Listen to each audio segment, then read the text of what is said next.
Assalamualaikum warahmatullahi wabarakatuh. Perkenalkan, nama saya Muhammad Lutfi Ibrahim dengan NIM 2018-23-0174. Di sini saya akan mempresentasikan aplikasi yang telah saya buat untuk kerja praktek saya. Pertama, kita nyalakan kontrol panel exam.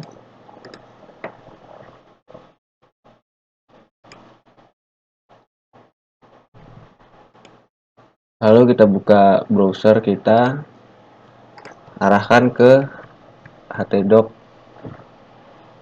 dan nama folder yang telah kita buat.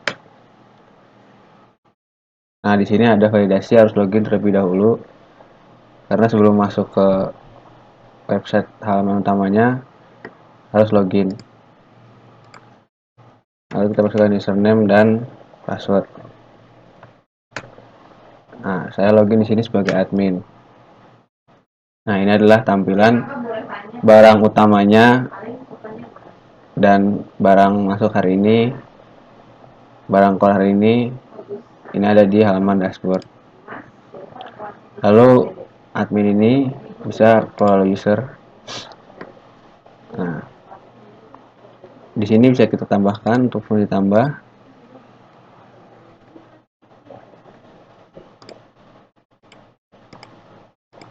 Berhasil untuk manajer. Lalu bila ingin menghapus, maka berhasil dihapus.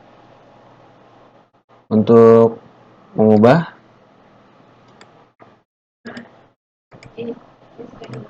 berhasil ya dirubah.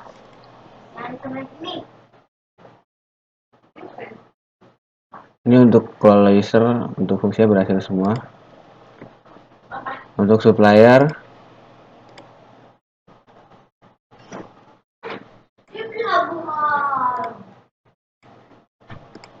berhasil ditambahkan. Untuk fungsi ubah,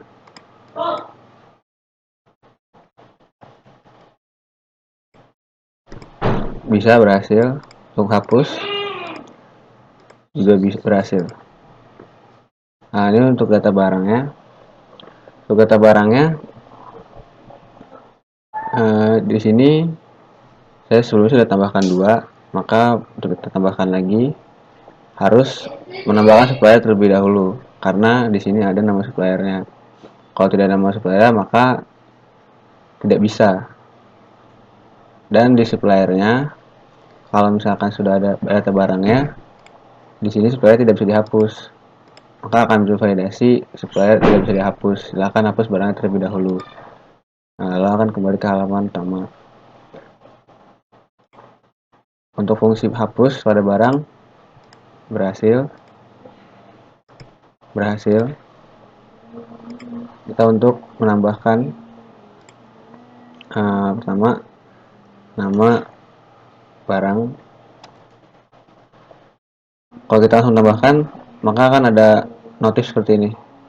Jadi harus terisi semua terlebih dahulu. Berhasil ditambahkan. Untuk ubah,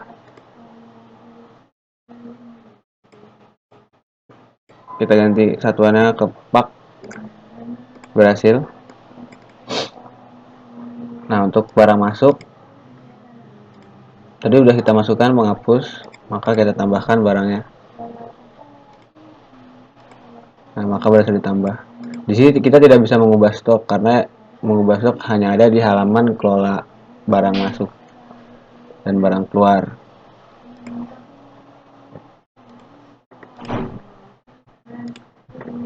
Nah, untuk fungsi tambah tadi sudah berhasil. Fungsi ubah,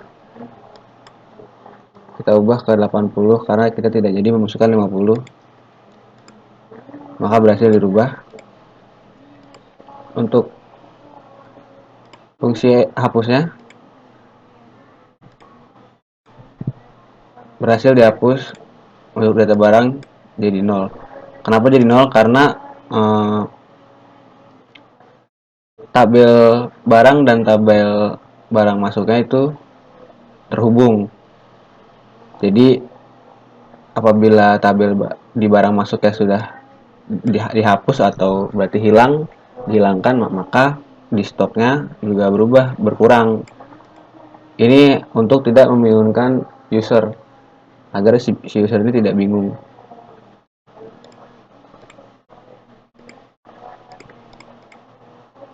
Ini untuk fungsi masuk berhasil. Untuk barang keluar,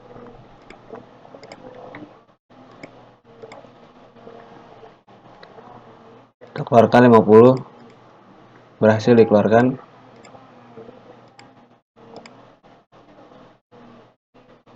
Kenapa 50? Karena tadi sebelumnya kita telah memasukkan barang 100. Maka kita keluarkan 50, hasil jadi 50. Untuk barang keluar, fungsi ubah. Apabila kita tidak jadi keluar 50, maka hasilnya pun akan berubah juga. Nah, hasilnya berbeda 20 karena kita keluarkannya 80. Sebelumnya kita masukkan barang 100. Maka fungsi ubah pada barang keluar berhasil.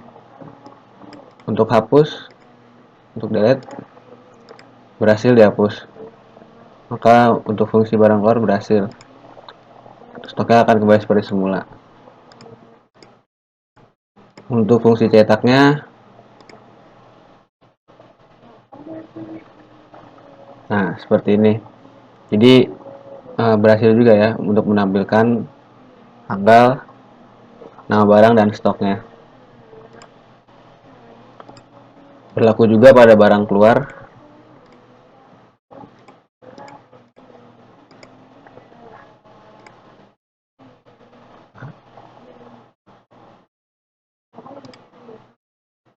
Ini maaf, tadi untuk data barangnya. Nah, untuk barang keluarnya, nah seperti ini, berhasil. Jadi tadi untuk data barang dan barang masuk barang keluar bisa untuk fungsi cetaknya.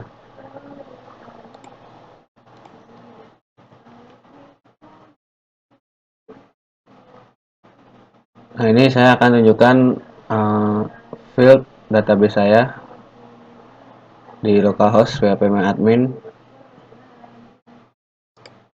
Saya beri nama inventory agra. Di tabelnya ada barang keluar, barang masuk, login, dan supplier. Untuk barang, fieldnya ID barang, kode barang, nama barang, stok, satuan barang, kode supplier. Nah, kode supplier ini berrelasi dengan supplier. Nah, di sini. Sedangkan di ID supplier ini terus mengikuti dengan supplier yang baru. Fieldnya ada ID supplier, kode supplier, nama supplier, alamat, dan telepon supplier. Untuk login, di sini ada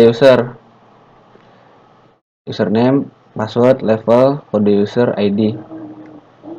Mengapa ini kode user saya bedakan? Karena ini untuk menambah user admin dan saya tidak menampilkannya di halaman kelola data user.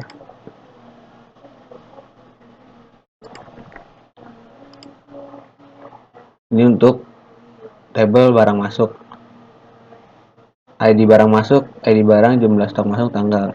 Untuk ID barang ini, tabelnya fieldnya berrelasi dengan tabel barang. Sama seperti dengan barang masuk, seperti dengan barang keluar. Sama.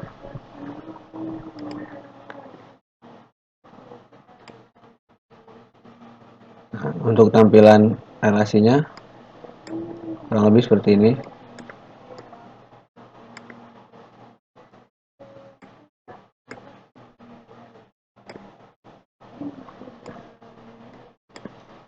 Ini login, supplier, barang keluar, barang masuk. Barang mengambil data dari kode supplier, dari tabel supplier, lalu barang keluar mengambil nama data dari ID barang, dari tabel barang. Sama seperti dengan barang keluar, barang masuk pun sama seperti itu. Ya, dan terakhir adalah logout, fungsi logout berhasil.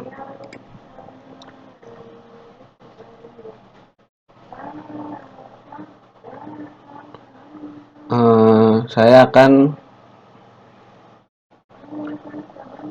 mengakhiri untuk presentasi kali ini. Tapi sebelum saya akhiri, saya tadi ingin memberitahu bahwasannya untuk level manager dan level operator gudang, nah ini kalau password salah, maka dia akan ada kesalahan.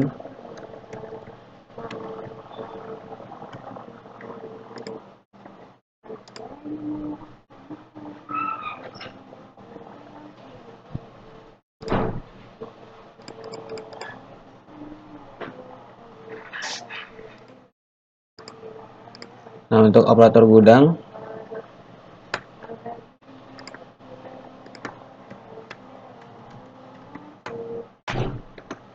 sebelumnya untuk manajer dulu, data barang. Jadi di user manager ini hanya bisa mengubah data barang dan supplier saja. Untuk kalau data barang masuk dan keluar itu tidak bisa, karena di sini di manager hanya menampilkan stoknya saja dan nama keterangan barang dan suppliernya.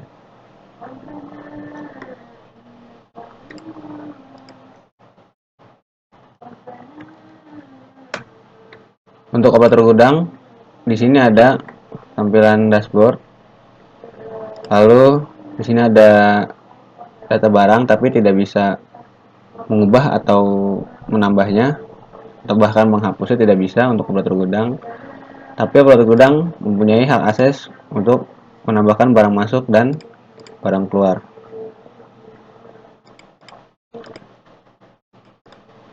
Mungkin itu saja presentasi aplikasi saya kali ini. Saatnya saya mengakhiri presentasi saya ini. Kurang lebihnya mohon maaf. Wassalamualaikum warahmatullahi wabarakatuh.